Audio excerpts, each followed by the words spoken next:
बहुत साल पहले हिम्मत नाम के नगर में दो पक्के दोस्त धर्म बुद्धि और पाप बुद्धि रहा करते थे।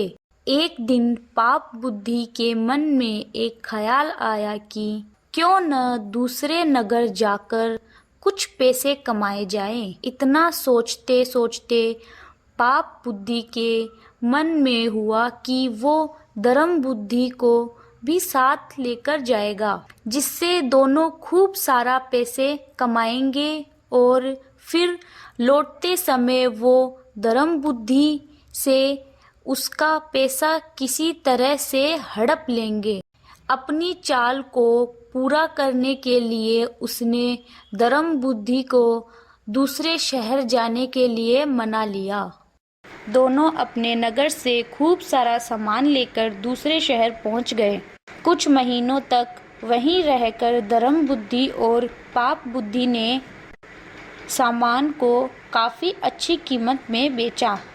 जब दोनों ने अच्छी खासी रकम इकट्ठी कर ली तो दोनों एक दिन अपने नगर की ओर लौटने लगे। पाप बुद्धि अपने दोस्त धर्म बुद्धि को जंगल के रास्ते से लेकर आया। रास्ते पर चलते चलते पाप बुद्धि ने धर्म बुद्धि से कहा, मित्र देखो, अगर हम अपने नगर इतना सारा धन लेकर जाते हैं तो समस्या हो सकती है। चोर इसे चुरा सकते हैं, लोग हमसे जलन का भाव रखने लगेंगे और कुछ उधार भी मांग लेंगे।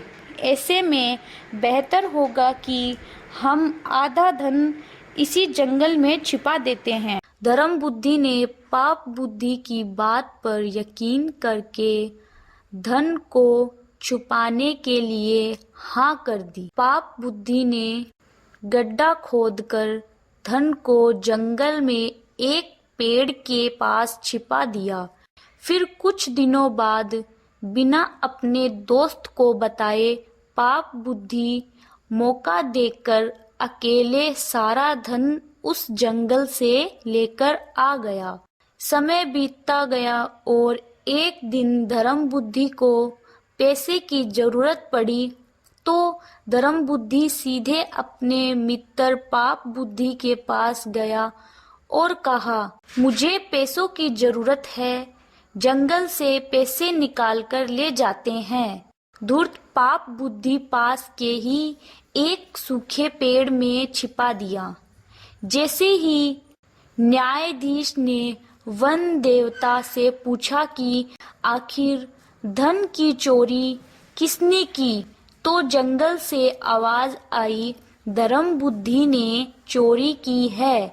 इतना सुनते ही धर्म बुद्धि ने जिस पेड़ की तरफ से आवाज आई उसी पेड़ को आग के हवाले कर दिया। आग लगते ही पेड़ से चिल्लाते हुए पाप बुद्धि बाहर निकला और झुलसी हालत में सारा सच बयां कर दिया। सच्चाई का पता चलते ही न्यायाधीश ने पाप बुद्धि को फांसी की सजा सुना दी और धर्म बुद्धि को उसके पैसे दिलवा दिए। दूसरे के लिए बुरा सोचने वाले के साथ बुरा ही होता है।